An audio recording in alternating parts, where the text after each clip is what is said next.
Good evening, everyone. I am Jeremy Class, and this is Magic with Class. And today we're going to go over some of the spoilers for Commander Legends.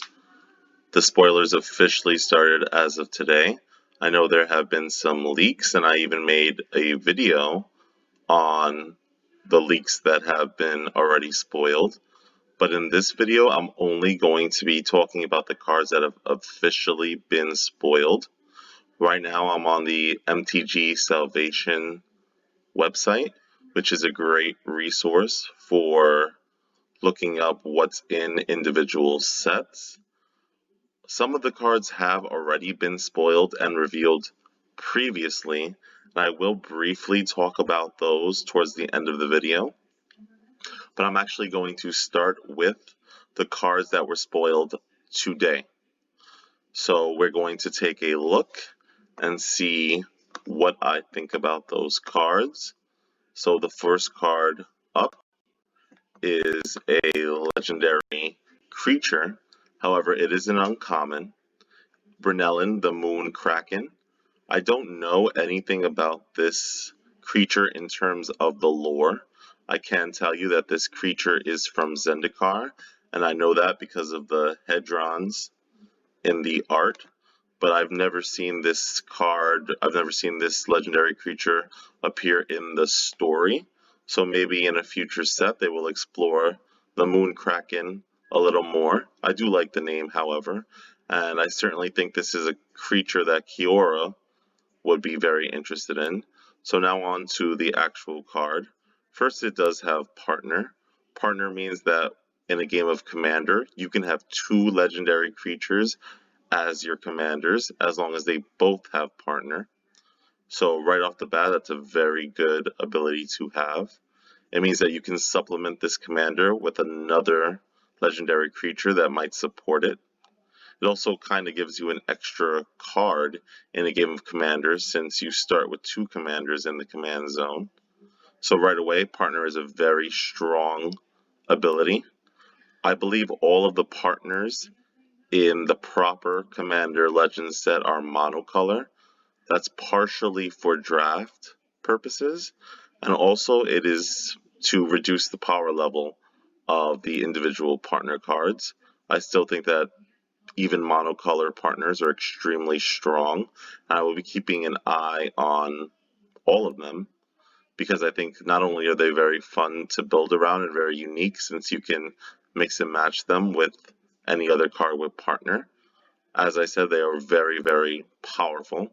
Some of the previous Partner cards have warped the CEDH metagame, and I'm wondering if some of these cards will do the same. So for 8 mana, 6 generic and 2 blue, you get a 6/8 creature, which is average. It's a Kraken, and when it enters the battlefield, whenever you cast a spell with converted mana cost 6 or greater, you may return target non-land permanent to its owner's hand. So this is only an uncommon, so it's a little expensive for what it does. When it enters the battlefield, it's going to return one thing to your opponent's hand, and then every card that you play after that with a cost of 6 or greater will do the same thing. Honestly, I think there are better cards to do this effect if you're looking for this effect. I don't know if we have this specific effect on a commander, and I don't know really what card I would partner this with. Maybe they will introduce more cards that care about the mana cost of cards you are casting, and I guess they could fit into a deck like that. I don't think this card is particularly powerful at all. And I don't really have much more to say. I do like the alternate art. The next card is a reprint, Horizon Scholar. I believe this was originally printed in one. I believe this was originally printed in one of the Theros blocks. It costs 6 mana, 5 of anything, and 1 blue for a 4/4 flyer. And all it does is that when it enters the battlefield, you scry 2. This is basically for limited. I don't see this card. This card will never see play in a commander deck that's finely tuned. I don't even think a Sphinx commander deck would want to run this card. I think there are better mono blue Sphinxes, but I guess in that one Sphinx deck, it's a maybe. I don't think I would play it though. I would put in something else. The next card is also a reprint, and it's also from one of the Theros sets. Interpret the Signs. Not a very powerful card, in my opinion, but I do like the flavor behind it. You scry 3, and then you reveal the top card of your library, probably one of the 3 cards that you scried, and then you draw cards equal to the mana cost of the card that you reveal. So basically, you're scrying, looking for a high mana cost card, probably. You reveal that card, and then you draw equal to its mana cost. This costs 6 mana, and it's at sorcery speed. So even if you're drawing 5 or 6 cards or more, I think there are more efficient ways to draw than Interpret the Signs. However, again, this is just an uncommon. So, on to the next one. And this is a brand new card. And it is a mythic rare from Commander Legends. It was just spoiled today. And it costs a whopping 9 mana, 6 of anything, 6 generic, and 3 blue for a total of 9. And it's called Mnemonic Deluge. It's a sorcery, but it has an amazing ability, and I think this is quickly going to become a staple in a lot of blue decks. Yes, it does cost 9, but this is Commander, so the casting cost of cards is usually forgiven a little more than if you were playing a different format. Commander, one really positive thing about Commander is that it emphasizes really high impact, high costing spells.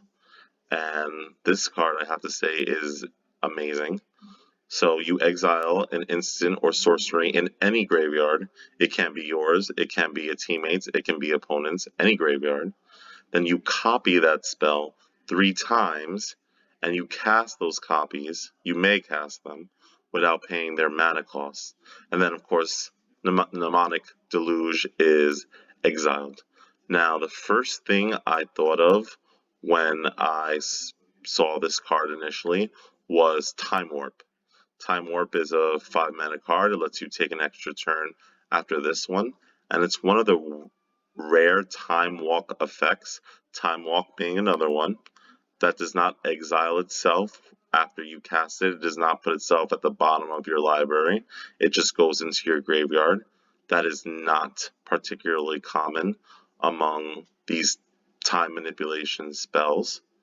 So if you have a Time Walk or a Time Warp in your graveyard and you cast Mnemonic Deluge, you can take 3 extra turns, which would almost certainly win you the game. If you have 3 extra turns and you're able to cast this at 9 mana, you should be winning the game in short order. However, this is not limited to just copying Time Walk effects. You can use it on any sorcery or instant in any graveyard. If your opponent has 3 creatures and there's a Doomblade in the graveyard, you can copy it 3 times and destroy 3 of your opponent's creatures. If you have a burn spell in the graveyard that does 5 damage and you use Mnemonic Deluge, you can copy it 3 times and do 15 damage to, 3 targets. This card is going to see play. I expect this card to be very, very expensive.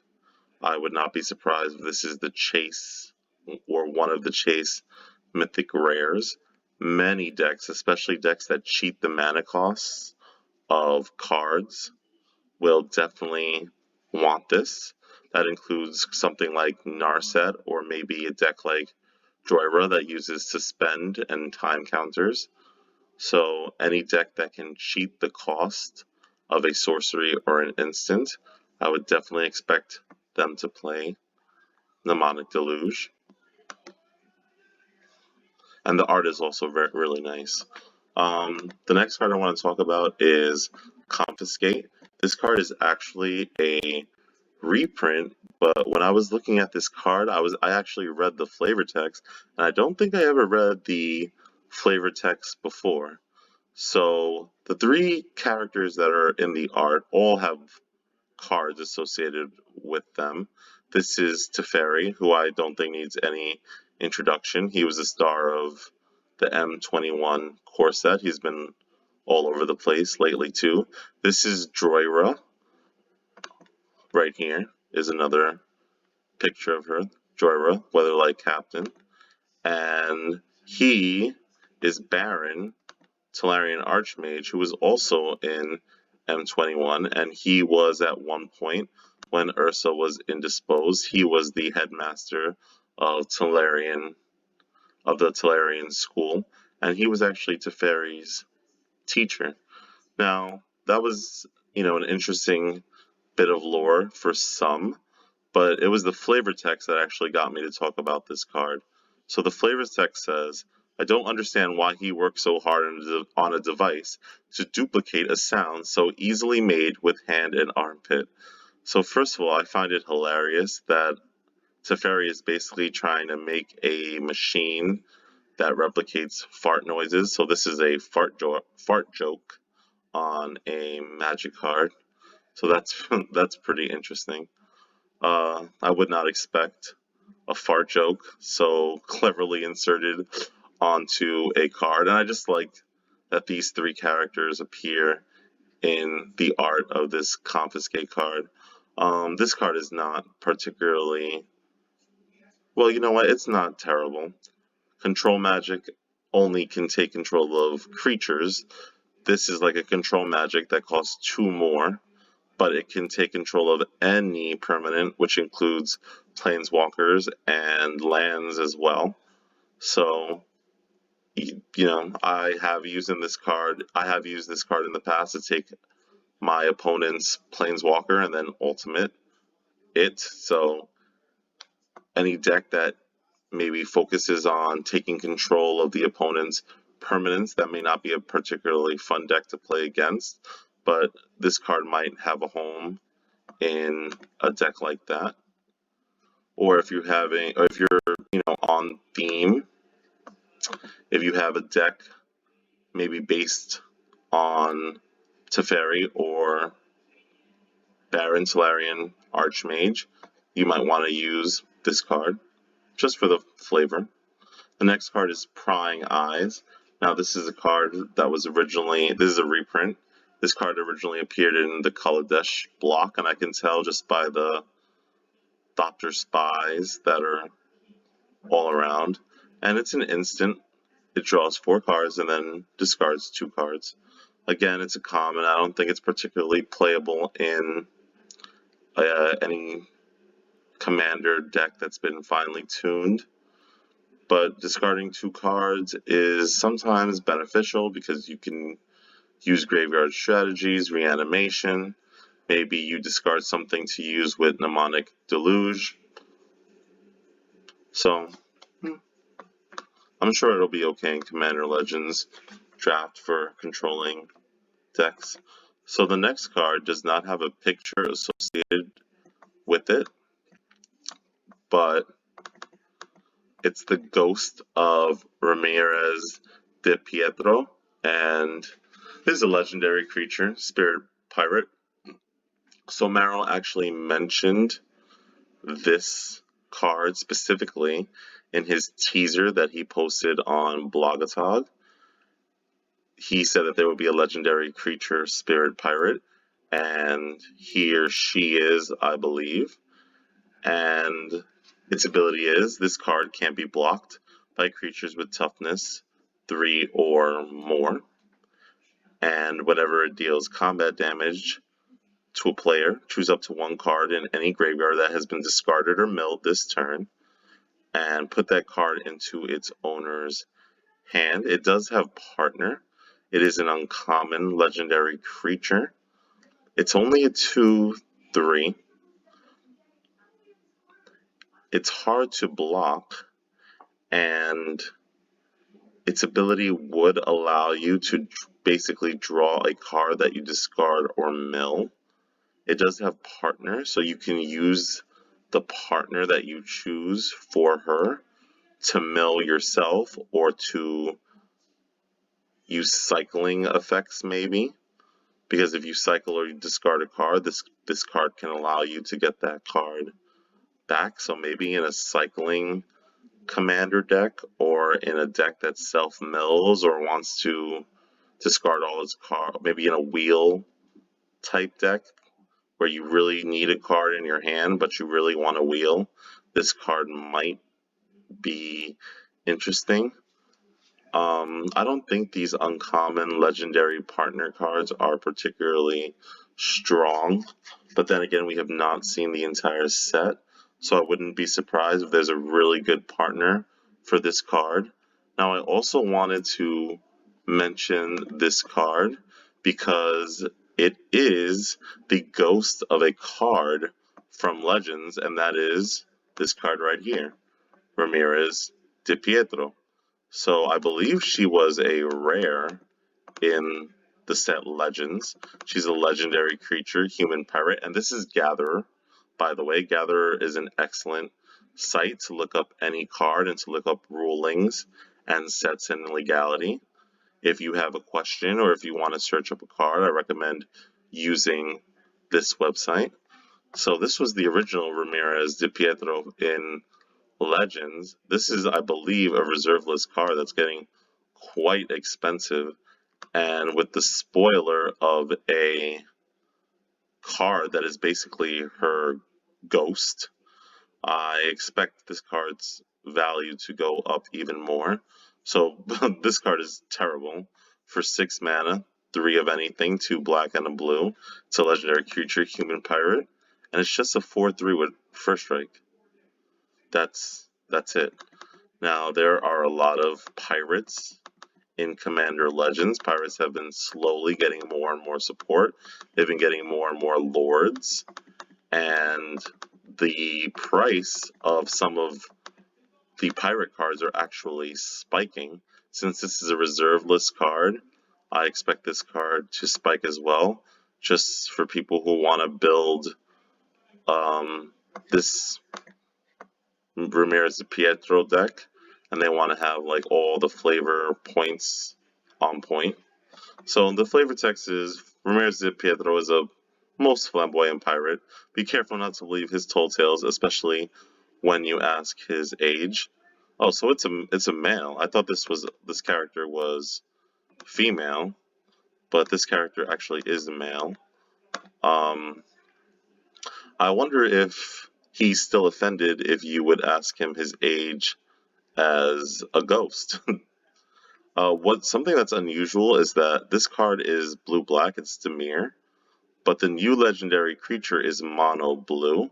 So I guess maybe as a ghost, she kind of let go of whatever it was that made him black. So, also, it's kind of interesting that this has 3 toughness and first strike, and the legendary creature in Commander Legends mentions toughness 3 or more. I'm sure there's a connection there that they were going for. So I don't know why this doesn't have a picture attached to it. Maybe it was leaked or spoiled early and I just wasn't aware of it, but I thought it was interesting to bring up, and I saw it in a few places, so I think it's probably correct. Here's another card that is a reprint that has no picture. Mask of Memory. It's an artifact equipment. When a Crypt creature deals combat damage to a player, you may draw 2 cards. If you do discard a card, it has an equip cost of 1. Mask of Memory was not a rare. I believe it was an uncommon, but the price has been going up lately as equipment decks gain more and more popularity. Akiri Line Slinger, no, the new Akiri Fearless Voyager, I think it's called, was a powerful new commander for equipment decks, and Commander Legends seems to have a equipment theme as well. And we may see some commanders that specifically work with equipment. Now, this equipment is very cheap, to both cast and equip, and it's powerful because it allows red and white decks to draw 2 cards, and again, discarding a card can be turned into an advantage if you're discarding a card that works in the graveyard or you want specific cards in the graveyard. So this was a pretty good reprint overall, I think, and it's even good for limited because I know we're going to see some very interesting equipment-based commanders. The next card is Mindless Automaton. I'm not sure if this is a reprint or a new card. Either way, it's not particularly good. For 4 of anything, you get an artifact creature construct, and it enters with 2/1/1 counters on it. And you can tap 1 of anything, discard a card, and put a +1 counter on it. And you can remove 2 counters at instant speed, so anytime.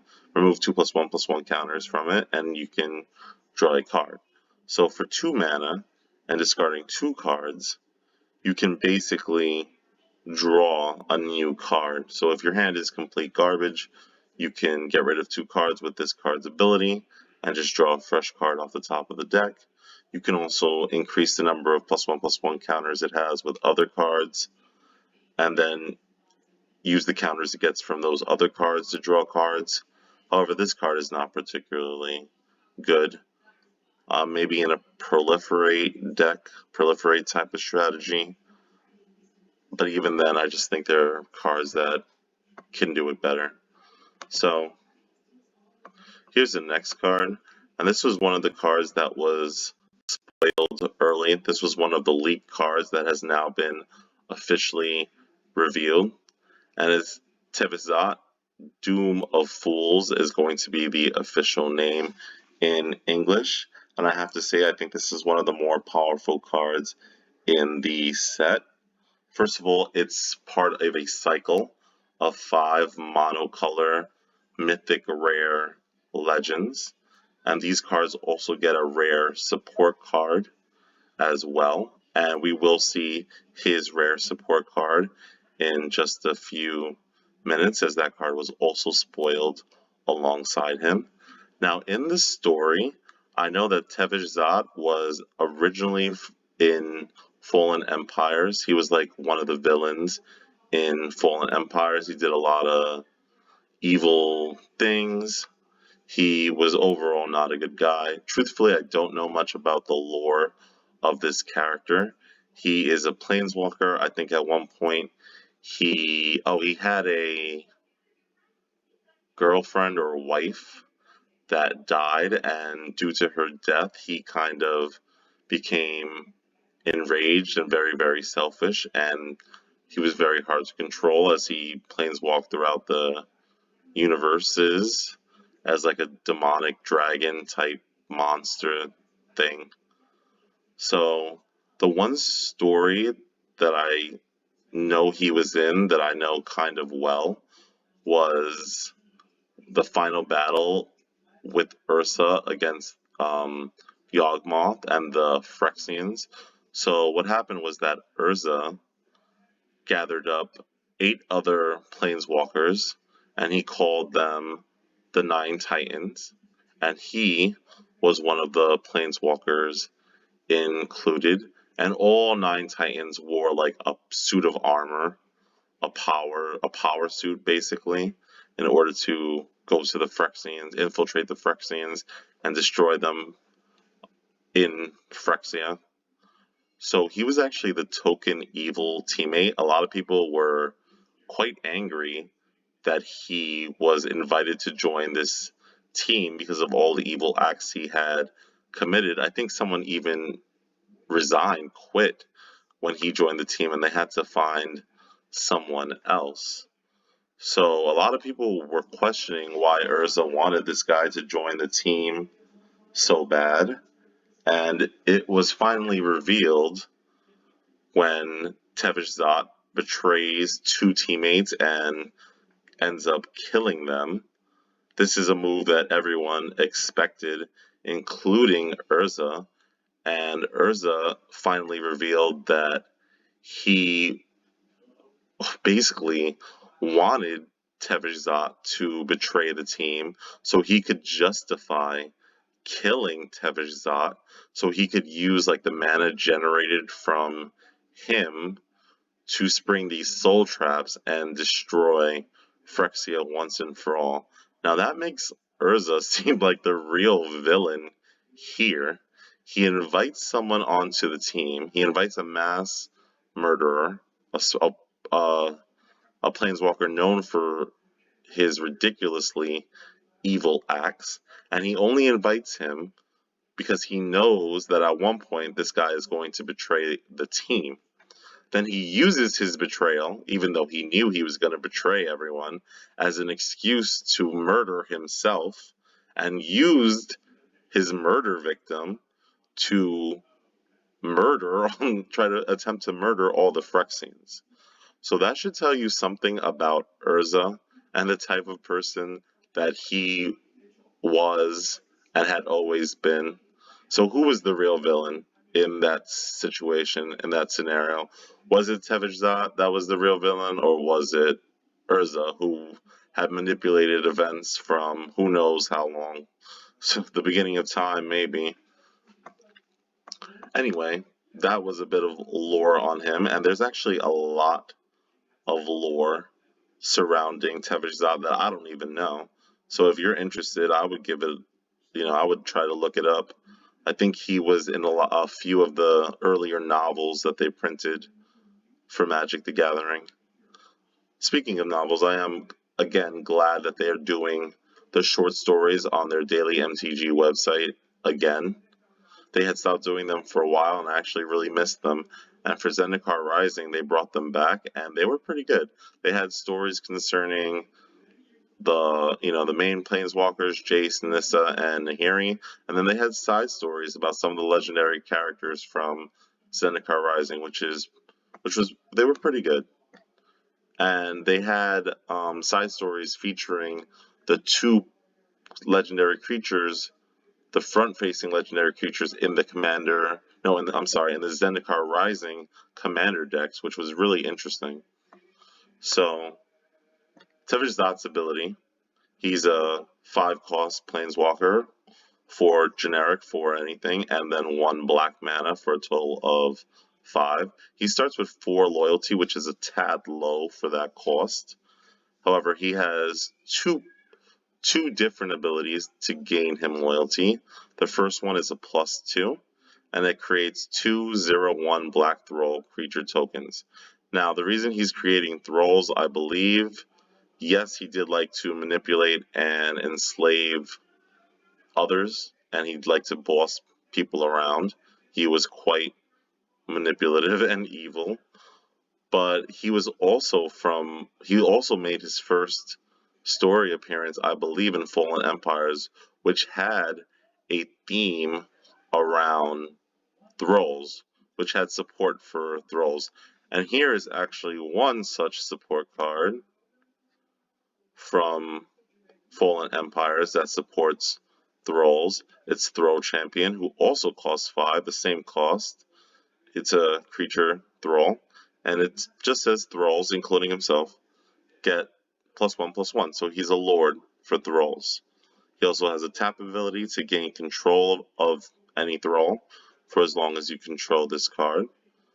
I don't think you're going to use the take control ability very often, since there aren't many Thralls in the game, but maybe if you are in a mirror match, or you're able to turn all of your opponent's creatures into a specific creature type, or you're playing against a lot of changelings, this ability may come up. I am mentioning this card because not only does the Planeswalker make Thralls, but his support card, his rare support card, which I will show in a few, also can create Thralls. So Thrall Champion is another card that is on the reserve list. It is not a particularly expensive card the last time I checked, but I think the power level of this Planeswalker is really going to push the price of Thrall Champion. Reserve list cards are just going up in general, so I would pick up a few Thrall Champions before someone buys them all out. I have a few copies already, so I will be making a commander deck tech surrounding this card because I really like this card a lot. Who his partner is going to be, who I'm going to partner him with, I am not yet sure. I'm going to wait to see what other legendary creatures and planeswalkers are spoiled officially in the coming days and weeks. And when I finally get some of these cards at the end of November, this is probably going to be the first commander deck tech that I do. So his +2 creates 2/0/1 black throw creature tokens. That's very good. There are a lot of black decks focusing on a sacrifice theme. There are also a few black decks that focus on creature tokens. Black does have some pretty good creature token production cards alongside white, like Lingering Souls and Spectral Processions. I don't think I'm going to go the creature token black-white route unless there's a really good partner commander that does something with tokens. But I may go a sacrifice route with Tevesh Zot depending on the other legends in the set. So his +1 is, and it has a sacrifice name as well, you may sacrifice another creature or planeswalker. So you can't sacrifice himself. I think in a previous video I said that you could sacrifice him for his own +1. So once we got the official translation, you cannot do that. You may sacrifice another creature or planeswalker. If you do, draw 2 cards. Then draw another card if the sacrifice permanent was a commander. So the commander I would probably partner with him is a commander that would want to be sacrificed. So probably a low-cost commander that I could summon from the command zone over and over. I'm just wondering what card would meet those specifications. We'll see. So I think that ability is amazing. I love when planeswalkers, I love when their abilities work together, and his +2 and +1 really synergize well. You can play this on turn 5, create the 2 throw tokens, then on turn 6, when you're running out of cards, you can sacrifice one of those throws and you can draw 2 more cards, all while ticking up his loyalty. And his ultimate is very unique. It's a -10, so it's going to take you a while to get there, no matter which ability you use. And his ultimate is gain control of all commanders. Put all commanders from the command zone onto the battlefield under your control. So this includes whatever you partner him with. So whatever commander you partner Tevesh Zot with will be summoned using his ultimate, but all your opponent's commanders will also be summoned under your control with this ultimate. That ability is unusual for Black. Well, first of all, this is the first time they ever did an ability like this, but Black rarely takes control of creatures. It can do that. It's usually flavored as a vampire taking control over something. But, usually blue and red are the 2 colors that focus on taking control of stuff from your opponent. Still, it is something that Black can do, and it definitely fits here. I should also note that this ability, which takes control of things, is similar to this Throw Champion's ability, which also can take control of things. So I don't know if they did that on purpose. But those 2 cards seem to synergize pretty well together. Oh, and one more card that I wanted to mention is Andrick Starr Master Breeder. This is also a popular commander in and of himself, and he creates throws as well. Whenever you cast a creature spell, create X/1/1 black throw creature tokens, where X is that spell's converted mana cost, but be careful, because if you create too many throws, if you control 7 or more throws, you gotta sacrifice this guy. But who knows, maybe you want to sacrifice Andrick Starr because you have a sacrifice type thing. So these 3 cards, 1, 2, 3, look like they work really well together in a potential upcoming commander deck. Whether that deck will be powerful or competitive, I'm not sure. And now the next card, which I was hinting at for quite a few minutes, is that's Will. So this is also part of a cycle. It's a cycle of rare, I think, sorcery or instants that are themed around the 5 mythic legends. And they each have this effect. They each have this first effect right here. Choose one. If you control a commander as you cast this spell, choose both. So every card in this cycle will have that first ability. If you control your commander, you get to use both effects. If you don't, you can only choose one. But this one is each opponent sacrifices a creature they control with the greatest power. This does cost 5 mana, which is expensive. It is an instant, though. Again, each opponent sacrificing a creature goes along with that sacrifice type theme that the deck seems to be hinting at. I also like that it forces your opponent to sacrifice the creature they control with the greatest power, although sometimes just because a creature has the greatest power doesn't mean that it's the greatest threat. But still, I think I'd rather have that than just your opponent choosing what to sacrifice. This also says each opponent, so it's really good in multiplayer formats. Its second ability, exile all cards from all opponents' graveyards. Right there, that's pretty good because a lot of popular commander decks focus on the graveyard, and having a main deck card, a playable card that exiles all graveyards and then also does something else that your deck wants to do, is pretty powerful. So this exiles all graveyards, and then you create X01 black throw creature tokens. So once again, thralls. So go get those throw champions, where X is the greatest power among creatures exiled this way. So, So that's interesting. So let's say So let's say that your opponent has a 10 power creature in their graveyard, and that's the creature with the highest power. You would exile everything anyway, but then you would put 10/01 black throw creature tokens because 10 power was the highest power among creatures in graveyards that you exiled. I think I'm getting this ability correct. Yes, I believe I am.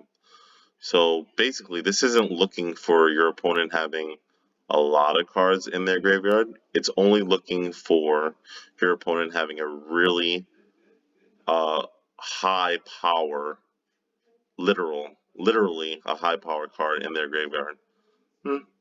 That's interesting. A commander is a format where a lot of people play very beefy boys, so I can see this easily making 5-6 tokens for 5 mana, and if you control your commander, which you should be able to most of the game because your commander is going to have partner, so you only need to control one of your commanders, not both, then this can do a lot of damage. It can take out your opponent's, oh, I get it, I just got it. So you force your opponent to sacrifice their creature with the greatest power. So let's say your opponent has a 6 power creature on the board, and that's their creature with the highest power.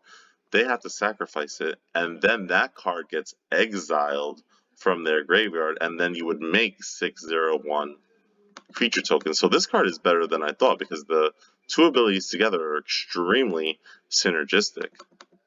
Very, very interesting. That's a good card. I would definitely be picking up that card, and I would definitely be playing it in that deck.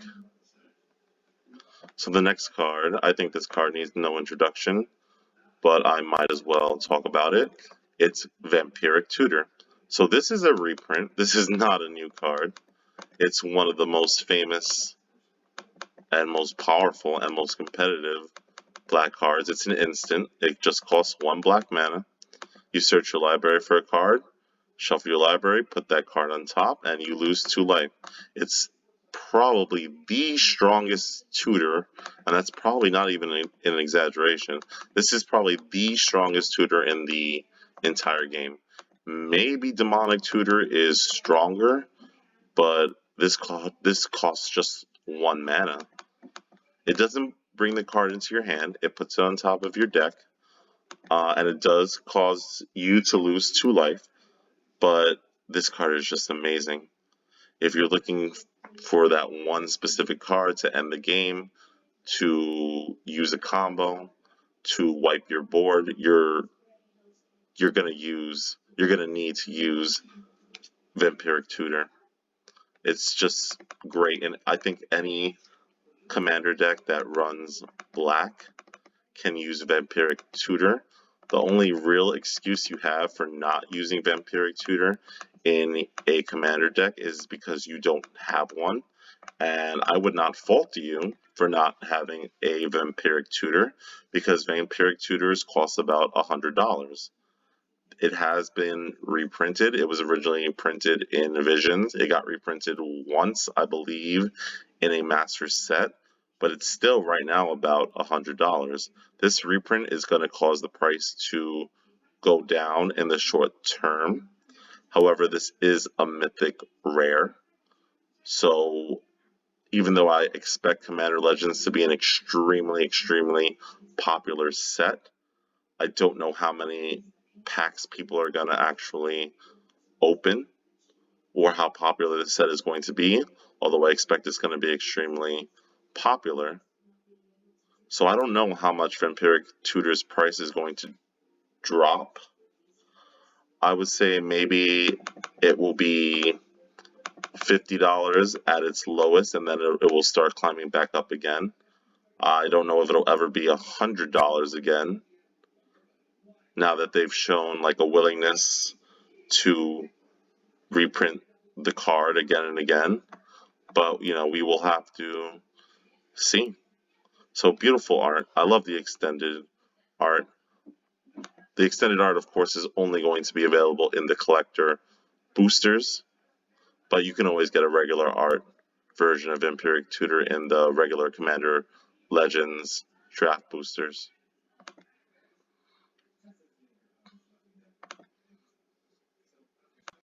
Okay, and now we have Briarblade Adept. I think this card was also leaked as well, but now here's the official version.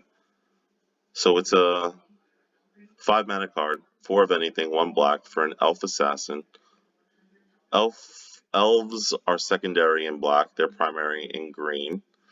There were a number of mono black elves in Lauren, but I haven't seen many since then. There was one legendary black elf in Throne of Eldraine.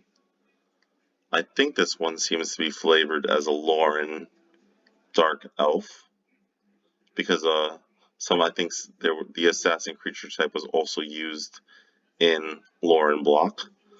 So you get a 3/4 for 5. It's only a common, so don't get your hopes up for a high impact game ending card. Whenever this guy attacks, target creature an opponent controls gets -1/-1 until end of turn. It's an attack trigger, gives something -1/-1 for 5 mana. That is not worth it. The reason I am showing you this card is because of the Encore ability. So Encore can only be used when the card is in the graveyard. You pay the Encore cost, and then you exile this card from your graveyard. Then for each opponent, so this works best in, again, multiplayer games, which some Commander games are.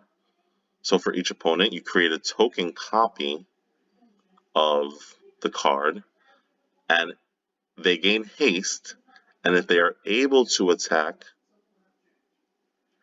the opponent that you created this card for, then it must attack.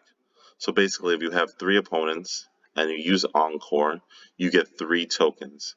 Each of those tokens must attack. one of your opponents. So you cannot use your 3 tokens to attack to gang up on one player. You have to target 3 different players if you have 3 opponents. However, if for some reason you can't, this is where it gets a little confusing. If for some reason you are not able to attack one specific opponent, maybe because they have an enchantment that says, I don't know, elves can't attack me, then you can gang up on one player and use the 2 elves to attack one player. But I don't think that is going to happen very often. So basically, you sacrifice them at the beginning of the next end step. So at the end of your turn, you're going to sacrifice any tokens that you create. And you can only activate it as a sorcery, so you can't activate it as an instant during your opponent's turn. It's interesting that this creates tokens. Brutaclad is a blue-red commander that's always looking for tokens, I believe. This card is black, but I'm sure there's going to be a couple of blue-red cards or artifact cards that have Encore, and I think we will actually be seeing 1 or 2 of them quite soon. I like Encore. Encore is kind of like Unearth, I would say. You pay a cost, and you get the card out of your graveyard. This one makes a token instead of you actually getting the creature back, but it's pretty similar. And the more opponents you have, the better the Encore ability gets. So what's next? Oh, this guy. Croc the Thumbless. So this guy is like basically a walking meme. So he has partner as well. A lot of legendary creatures have partner. It's a goblin wizard for 2 mana, 1 of anything, 1 red. You get a 2/2, so not bad in and of itself. But whenever you cast an instant or sorcery spell, flip a coin. If you lose the flip, return that spell to its owner's hand. So basically, if you call heads and it ends up tails, your spell returns to the hand and you don't get the effect. If you win the flip, if you call heads and it lands heads, you get 2. You copy that spell, so you get 2 it doubles the spell basically. And you do get to choose new targets for the copy. So if you cast Lightning Bolt, you win the flip. You can use 1 of the copies of Lightning Bolt to kill a 3 toughness creature, and then you can shoot the other Lightning Bolt at your opponent's face, maybe.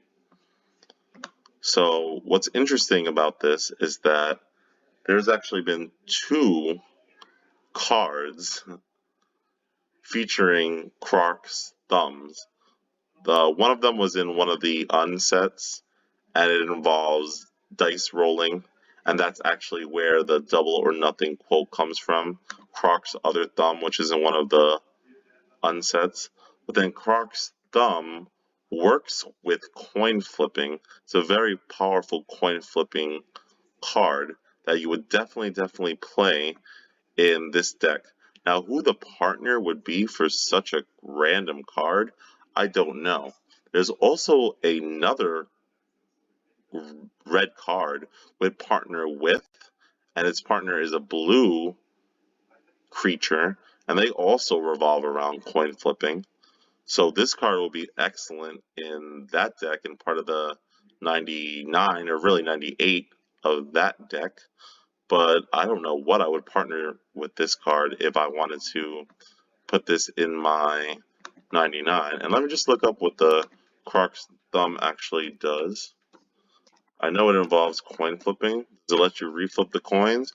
Croc's other thumb I know allows you to reroll dice. So it's 2 mana for an artifact, legendary artifact. It's legendary, but that doesn't matter in Commander. Well, not for the reasons you might think. If you would flip a coin, instead flip 2 coins and ignore 1, right? So it basically allows you to reflip a coin to make sure that you maximize on your commander's ability to win coin flips. And there's also a card that if you win a certain number of coin flips, it allows you to like automatically win the game. I'm sure that's going to be in this deck as well.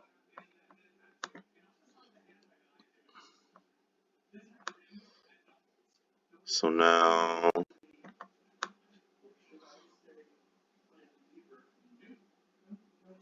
I actually saw, hold on, there was actually, was this MTG Salvation? I actually saw some other spoilers. I saw a mythic card, another mythic. Okay, so here are a few more spoilers that were not on that other website. I am going to link all the websites I used for my research in the description. So, Marble Diamond, I'm seeing right here.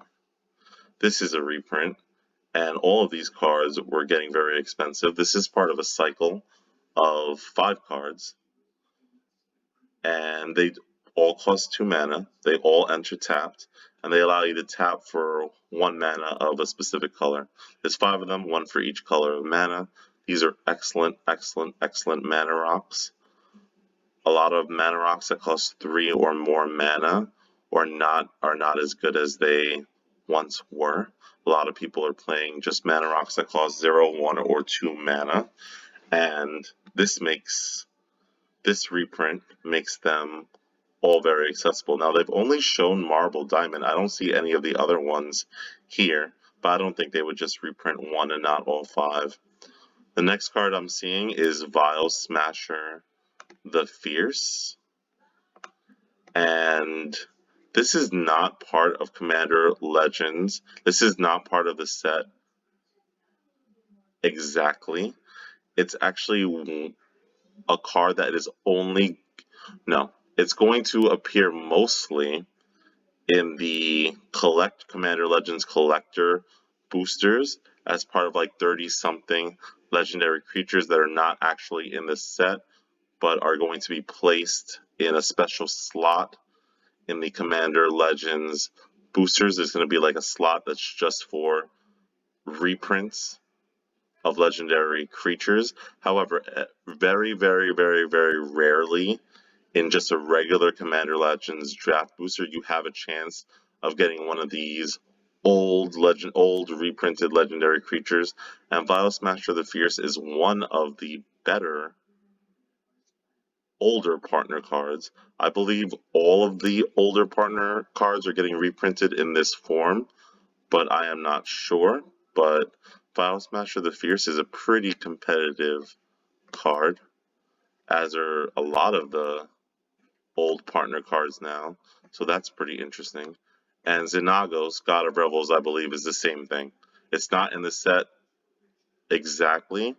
It's going to be one of the, it's like the list before Commander Legends.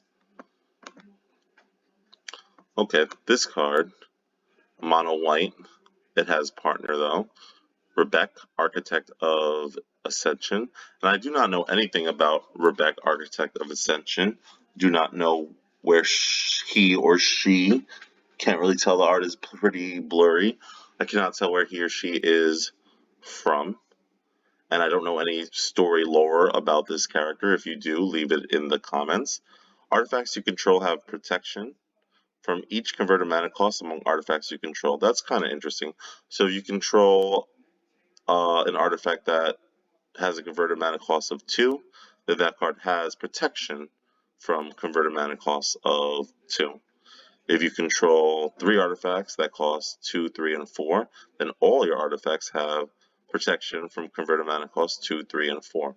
So, one thing I don't like about these artifact support cards is that this card is not itself an artifact, so it will not get the protection that it's granting your artifacts unless you somehow turn it into an artifact. So hopefully there will be a partner that maybe turns everything into an artifact, because then it's so easy for your opponent to just destroy this card. Your artifacts lose all their protection, and then your opponent just starts destroying your artifacts.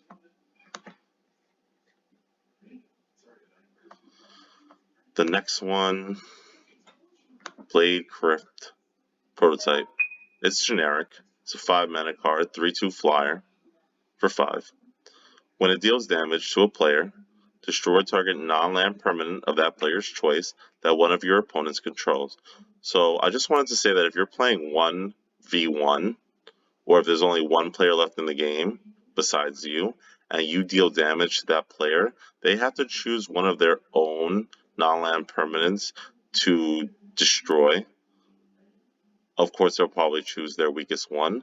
Otherwise, if you're hitting a player, they can choose an opponent of both of yours and choose to destroy one of your one of their non-land permanents. So this card is pretty political. You can ask a player to let them hit. You can ask a player to allow you to hit them with this Griffin, and then they would get to choose a non-land permanent that's problematic for both of you that one of your shared opponents has. So it's decent. I kind of wish this cost 4 mana instead of costing 5. I don't think I'm gonna find many commander decks that are gonna need this ability. If Griffins ever become like a cool tribal deck, though, if they ever start making support cards for Griffins, then I could definitely see this seeing play there. Okay, here's another common, Maelstrom Colossus. So for 8 mana, it's just a 7/7 Golem with Cascade. I do want to note that Golem, or Golem as people pronounce it, is a supported creature type in Commander Legends. So I would take a look at this card just for that. You might want to just jam in as many Golem cards as you have into a Commander deck, because I think there will be, in a few days or a few weeks, a Commander specifically supporting Golems. So you might also want to pick up some of the Maraudin Splicer type cards that also are kind of like lords for your Golems, and they produce Golem tokens. Another thing I want to note is that not in Commander, because there aren't enough cards with Cascade, but if they keep making cards with Cascade, and it's a powerful ability, so I don't think they're going to make many often, you can just build a deck in certain formats where you can just have every card in the deck be a Cascade card or ramp. So basically the lowest costing Cascade card costs 3 mana. If I have a deck with a bunch of 2 mana and 1 mana ramp cards, and then every card that's 3 mana or higher has Cascade, I can just Cascade into Cascade into Cascade into Cascade. And this one costs 8. I don't know if there's a... Well, the Maelstrom card also costs 8, I believe, in Cascades. But if you play this guy and your 7 drop, if every 7 mana card or less costs... If every card costs less than 8 has Cascade, you could just keep cascading over and over and over, or ramp. So that's kind of interesting. This is the card I was looking at before, and I thought it was very interesting. This is another mythic, Phyrexian Triniform. It's very expensive. This also costs 9 mana for a 9/9. And when this card dies, you create 3/3/3 colors Golem artifact creature tokens. So I was saying that there is a Golem theme in Commander Legends, that they're going to get some tribal support. And this is one such example. It is a Golem itself, and then when it dies, it creates 3/3/3 Golems. So in any Golem deck, I believe this will find a home. It is very expensive, but again, this is Commander, so you'll probably be able to get to 9 mana, especially if that's your goal, to ramp into this guy. It doesn't have any protection or evasive abilities, but then again, you want this card to die so you can get the 3 tokens. And you also want this card to die because it has Encore. It has an encore cost of 12 mana, which is very, very, very high. Even in Commander, it's not easy to get to 12 mana. But maybe in an Eldrazi deck, maybe in a deck focused on Kozilek or Ulamog, you may throw this guy in there. So for 12 mana, you get, if you have 3 opponents, you will get 3 copies of this guy. So you'll get 3 9/9s, and since they will die at the end of the turn, you will end up with 9 3/3 colorless golem artifact creature tokens for 12 mana, which is decent, especially when you get to attack with 3 9/9s before you get those tokens. So again, in a deck with a whole bunch of golem support cards, you will probably want a card that can produce 9 golems, which for just 1 card, even if that does cost 12 mana. This is very interesting. I'm not sure if this is particularly competitive, but it is fun. I think I'll make a golem deck. I don't think it will be particularly competitive, but who knows? Maybe they'll make a whole bunch of really strong golem support cards in this set. I didn't think golems were that popular for them to make a support card for golems at Mythic Rare. I would think that they would maybe support the mirror from Warden if they wanted to support an artifact creature type from that set or block. I don't know why they would go with Golem and not the mirror. The mirror much more popular, and since mirror only found on Marauden, they would kind of be harder to print in other places. But you can print a Golem in basically any set. Okay, so here's our Thorn of the Black Rose. This is a reprint, basically to show that Monarch is back. I actually do not like Monarch in Commander because there's just so much bookkeeping already in Commander when you're playing with a whole bunch of players. So also have to remember who is the Monarch and to pass around the Monarch token is kind of annoying, especially if you don't have the Monarch token. But I'm sure they reprinted the Monarch token in this set. The next one is Liesa, Shroud of Dusk. Now, this card was, I believe, leaked, and it seems like they got a few things wrong. First of all, Liesa, Shroud of Dusk, I thought that this was the Avacyn sister, the black-white sister to Sigarda, and Brucella, and but I don't think it is now, or it could be, but I'm really not sure. So if you know who this character is in the lore, if this is the long lost black white angel sister from Innistrad that Avacyn kills, let me know in the comments. If this is another character that I just am not aware of, feel free to tell me who exactly this character is. So for 5 mana, 2 of anything, 2 white, 1 black, you get a 5/5 creature with flying and lifelink, which is decent, but Baneslayer Angel can do this a little better. Whenever a player casts a spell, that includes you, by the way, they lose 2 life. So if you cast a spell, you lose 2 life. If your opponent casts a spell, they lose 2 life. So people are going to lose life pretty fast when this creature is on the battlefield. However, she does have lifelink to try to gain you back some of that life. I kind of wish she had vigilance so she could attack, gain you life, and block and gain you life. But she does have an ability that works only in the command zone. And I should mention that this card does not have partner. This is one of the legendary creatures that does not have partner, so you cannot pair this card with anything. Otherwise, people would probably say, oh, you can just pair this card with a card that gains you a bunch of life. You can't do that. because this card does not have partner. So it does have an ability in the command zone, though.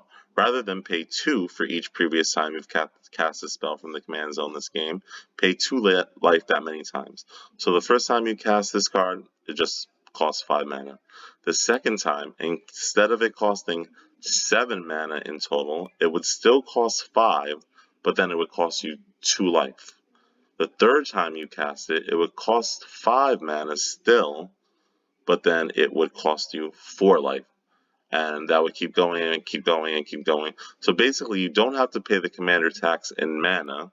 You have to pay the commander tax using life. And once again, this does have lifelink, so it can recoup some of the life that you have lost.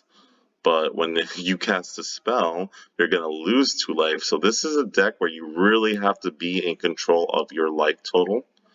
You are in black and white, so you can find plenty of ways, I'm sure, to gain you life, or that will benefit you from losing life in some way. I'm curious to see a commander deck with this as the commander. It's certainly interesting to have a legendary creature where you really don't have to pay the commander tax. And life is a resource, that you should that you should use as much as possible. You know, as long as if you end the game at 1 life or you end the game at 40 life, you will have won the game. So life is irrelevant, and you should use it as much as possible as a resource. I guess this card is trying to tell you.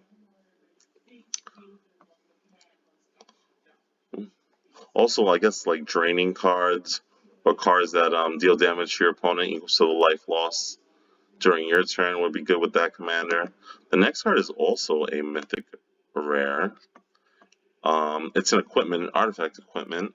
I'm not really loving these colored equipment because I feel like they're just too close to auras. They just feel too similar.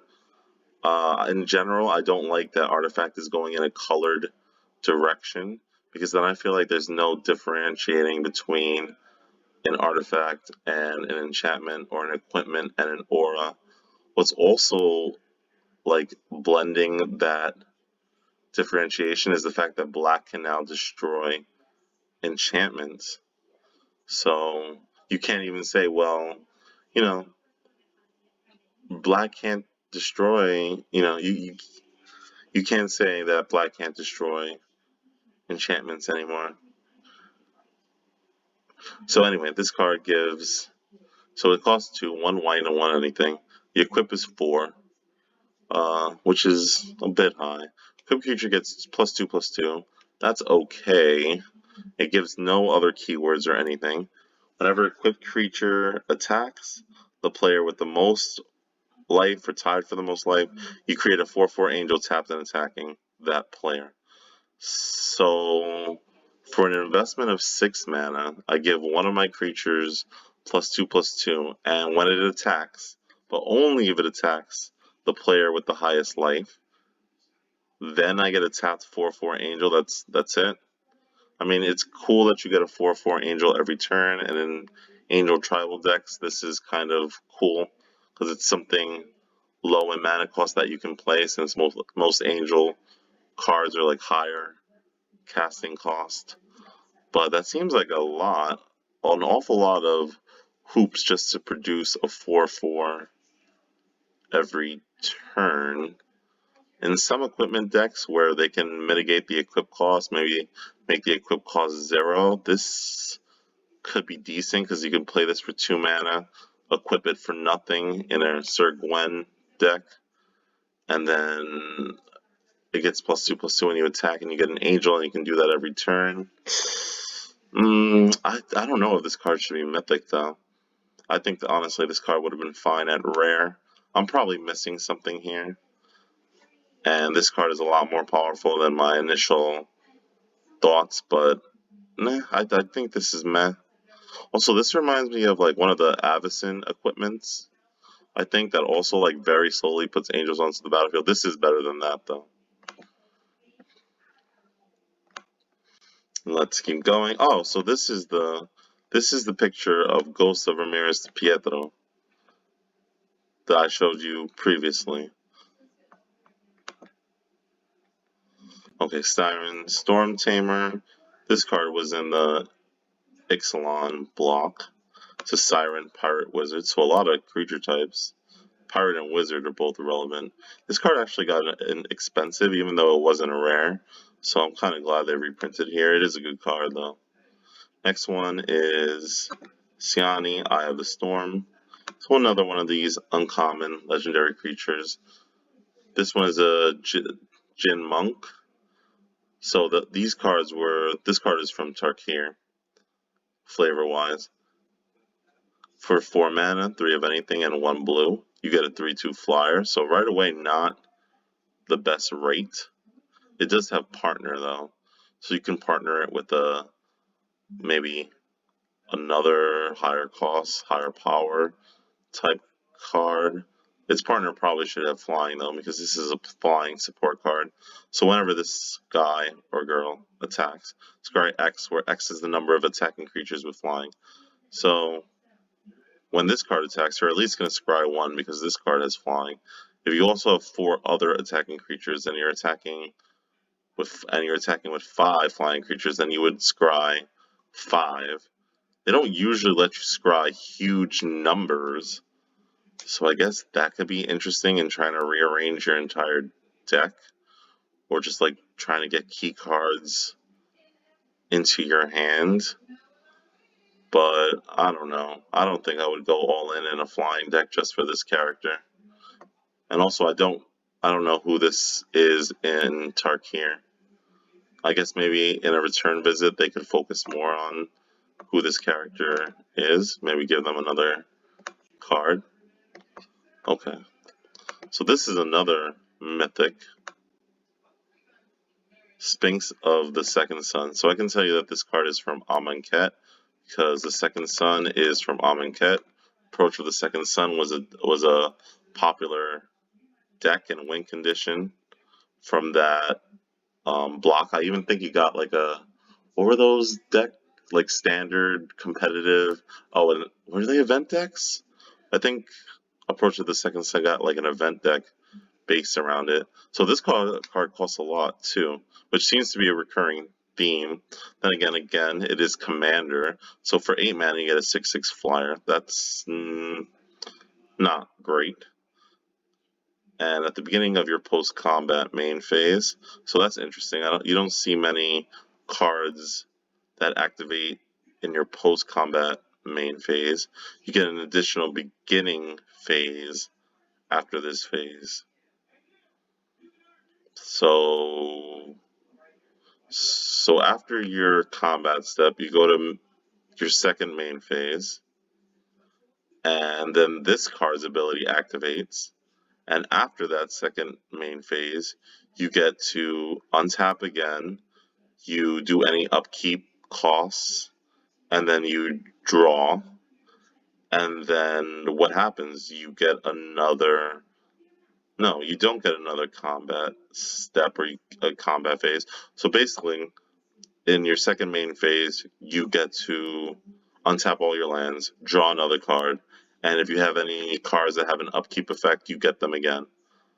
So that's decent. This is almost like a time walk effect, almost. It's like a weaker version of a time walk effect, but you do get this effect every turn.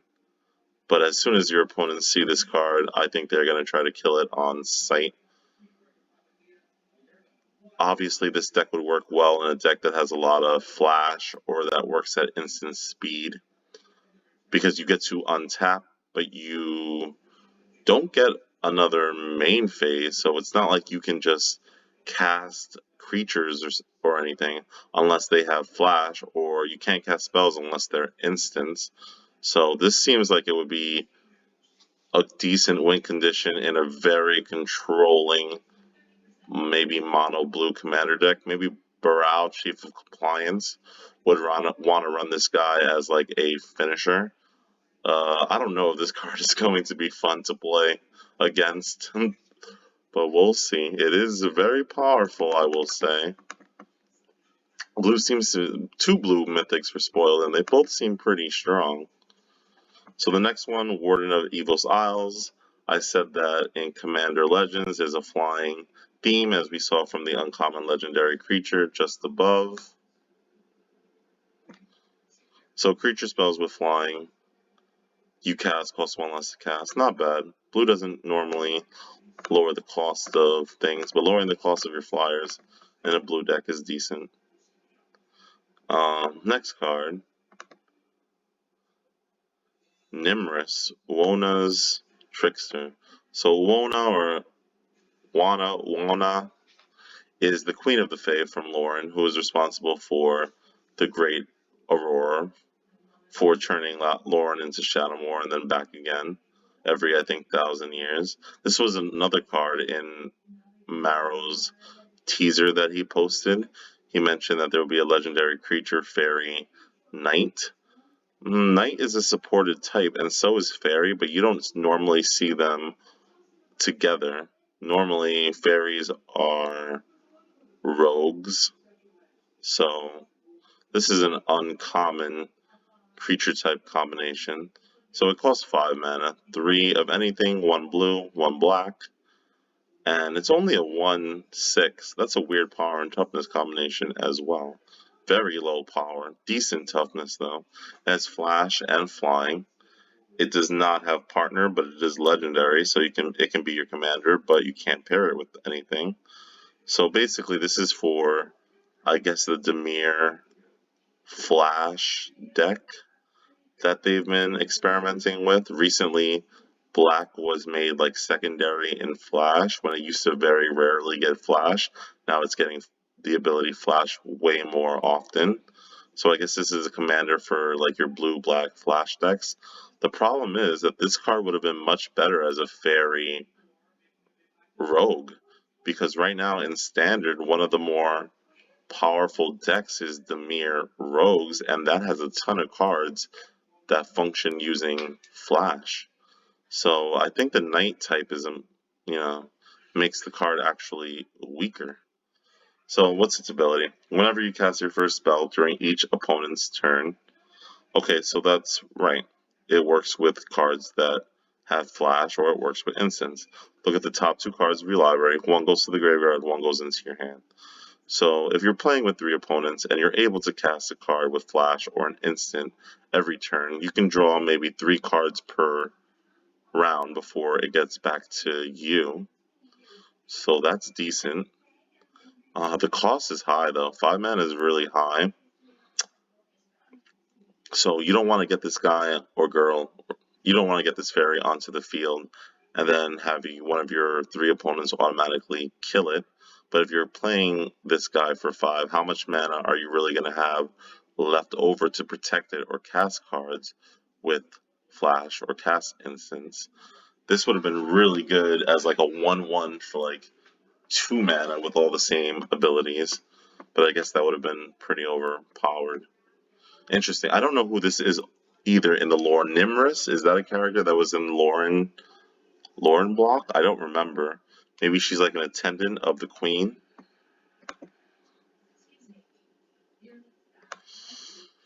I think we've talked about these.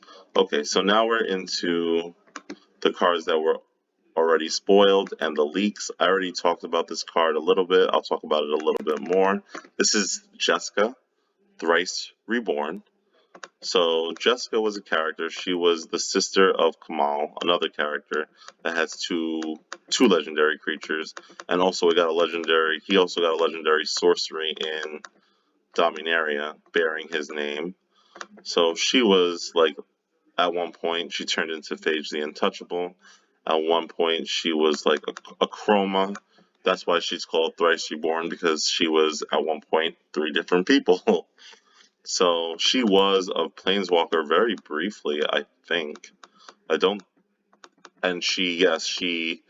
think she eventually gave up her spark and lost her life to seal one of the rifts during the time spiral block, which saved Dominaria and the rest of the multiverse by extension. So She has no way to gain loyalty. She is a partner, so you can partner her with a legendary creature or another legendary planeswalker with partner. She enters the battlefield with a loyalty counter each time you've cast a commander from a command zone this game. So you probably want to pair this card with a very low cost partner commander, maybe one that only costs 1 mana. I don't think there's been one revealed yet. But if you can cast a 1 mana commander a few times during the course of a game and then cast her, she can come in to play with a decent amount of loyalty. So she has a 0 ability. Choose a creature. Until your next turn, if that creature would deal combat damage to an opponent, it deals triple that damage instead. So it's kind of like a triple strike. I like how they're leaning into like the 3 with her, because she was 3 different people. So I guess that's kind of like a flavor win. She also has a minus X, which deals X damage to each of up to 3 targets. Again, leaning into that 3 theme that she flavorfully fits. So that's pretty cool. Not that powerful though. This guy's I think Tevish Zad is way stronger than she is, and I don't think I would partner these two together either. But maybe. Mana Confluence, which is the buy a box promo, I believe. Very powerful in Commander. If you're running a 3-color or more Commander deck, I would highly recommend you run Mana Confluence. It does really well for fixing mana. If you're running a 4 or 5-color Commander deck, you pretty much must run Mana Confluence for your mana to be functional. So I've talked about some of these cards. I'll briefly mention them again now that they've been officially spoiled. Even though these were spoiled, these were like teasers for the set that they released months ago. Then again, they didn't think that there would be this huge delay. So Sengir, the Dark Baron, is interesting. Whenever has partner, so it's a villain with partner, which is kind of interesting. So I guess you would want to partner Sengir with another villain, because that flavorfully makes sense. You know? But then again, you don't always have to play with flavor in mind. So for 6 mana, 4 of anything, 2 black, you get a 4/4 flyer. Whenever another creature dies, put 2 +1/+1 counters on Sengir the Dark Baron. So I like what they did there. So the 2 +1/+1 counters is a reference to his original card, Baron Sengir, which also puts 2 +1/+1 counters on it when an opponent's creature dies, I believe. So that's a cool reference. Baron Sengir is actually shooting up in value, and I wonder if this is the reason why. Did they reveal Sengir the Dark Baron, and then everyone thought, oh, let me check out the lore surrounding this legendary creature, this character, and then they stumbled upon Baron Sengir, and they said, oh, well, that would make a good inclusion for this Vampire Sengir deck that I'm making. So they bought it out, or is it just a reserve list buyout? Grandmother Sengir, I believe, is also on the reserve list, but I don't think she's having that huge spike that this one is. I could be wrong. Let me look that up. Grandmother Sengir. Well, right now it seems like she's about $1.50, $2. Here she is. Let me show you what her card looks like. There you go. Not particularly good, but I guess if you want to make a Sengir family deck, you'd include her. Okay, so now we have these two, Alana Kessig Ranger and Elena Kessig Trapper. They were in the Innistrad story. A lot of people really like that story and have been asking for 2 legendary creatures surrounding those cards. I'm glad they gave them partner. They'd actually make more sense with partner with, but partner with is not in the set, it's just partner. And I kind of like the flexibility that partner gives. Doesn't lock you into just using these 2 cards in the specific way they want it. It gives you more freedom to build decks with synergy that maybe you would not expect to see. Prismatic Piper, there's nothing to say about this card. This is just for draft. This is in case you didn't draft the card in a legendary creature in the correct color, but you really want to use certain colors that you drafted. You can just use this guy similar to how you would just get a basic land. It's basically a free card to draft. Keeper of the Accord, this is one of the earlier cards they spoiled, and they said that this was going to be a card really meant to power up white in Commander, and it does. It works on each opponent's end step. So if you're playing against 3 people, this can trigger up to 3 times. So if the opponent controls more creatures than you make a 1/1.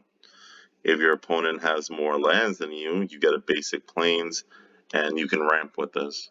So this is both a creature token creation card, which is common in white, but it's also white ramp, which is not as common. There are a few other examples of white cards that get you things when you're behind, that get you lands when you're behind. Land tax comes to mind. But I hope this is something they pursue more in white, because white is a color that I think really has been lacking in Commander. Although maybe the Rick Grimes legendary creature will make mono white very playable on the top tables of Commander. And this is a human, so if you're running a Rick Grimes deck, you should be running Keeper of the Accord.